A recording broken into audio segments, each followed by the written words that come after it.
Hello, my name is Aya and this is week 3 presentation for PPA 500 Foundations of Public Administration. All thinkers in the public administration field have main goal, which is how to make the organization efficient and more productive with less time and minimum cost.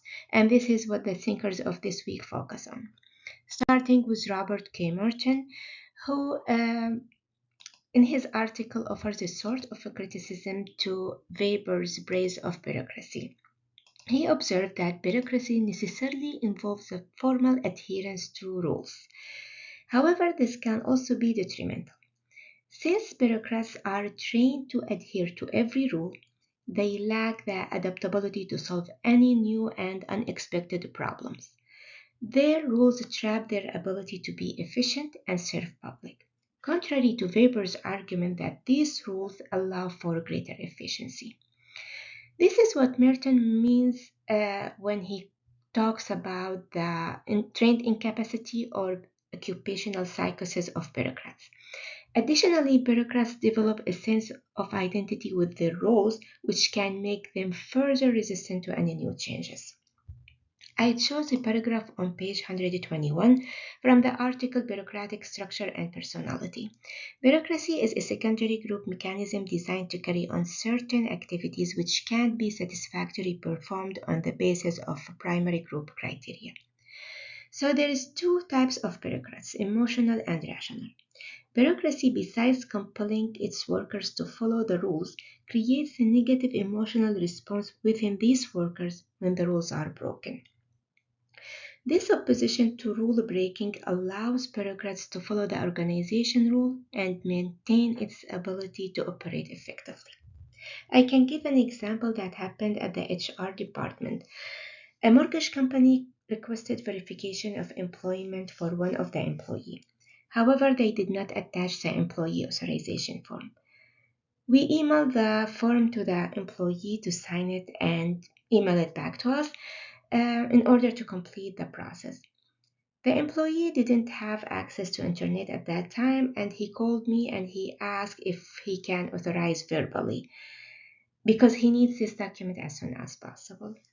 I told him, I'm sorry, I can't accept verbal authorization because I need to follow the rules and we need a written authorization from you. Unfortunately, the situation ended that the employee wasn't happy.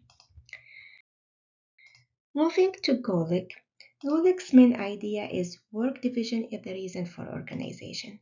He wants the organization to be more efficient, assigning tasks to different specialized workers and make them more efficient and more productive.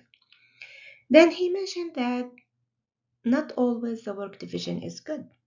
There is a limitation depending on the size and time of organization.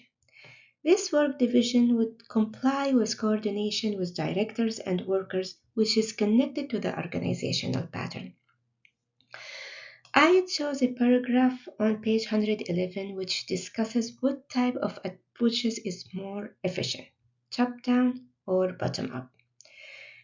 To best organize an administration, in other words, to make the appropriate bureau and subdivisions, you need to limit the power and obligations of the chief executive and maximize efficiency.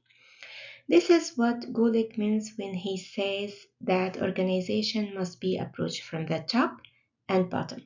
The CAO must limit the power they have, but the task at the lowest level must still be organized so that similar functions are grouped together.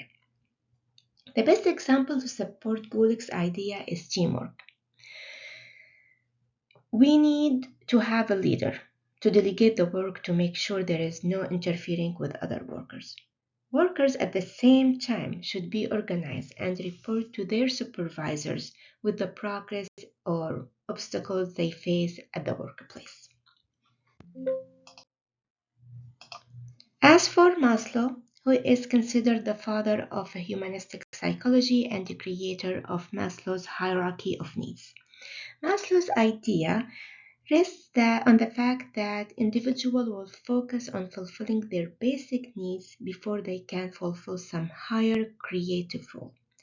After all, a human in a world without bread first and main concern is to find this bread that need them to live.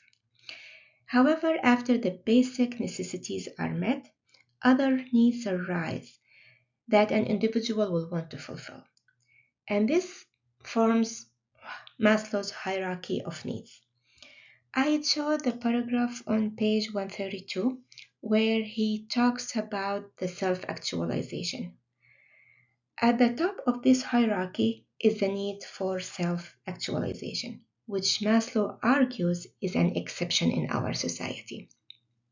However, at this final stage, an individual invests himself in essentially his calling, which will vary from individual to individual.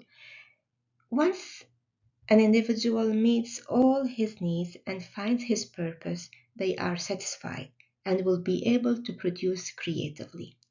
This theory helps the manager somehow to understand how to motivate their employee. For example, wage increase to match the cost of living will be able the employee to make them feel safe and uh, survive in order to be motivated and eventually increase the productivity. Maslow, Golick, and Merton all have the same goal. When the individual fulfills his basic needs, he can be more motivated and creative. He then will be able to build an organization based on merit and work in a team to create productive, efficient workplace. Thank you for listening and go Beach.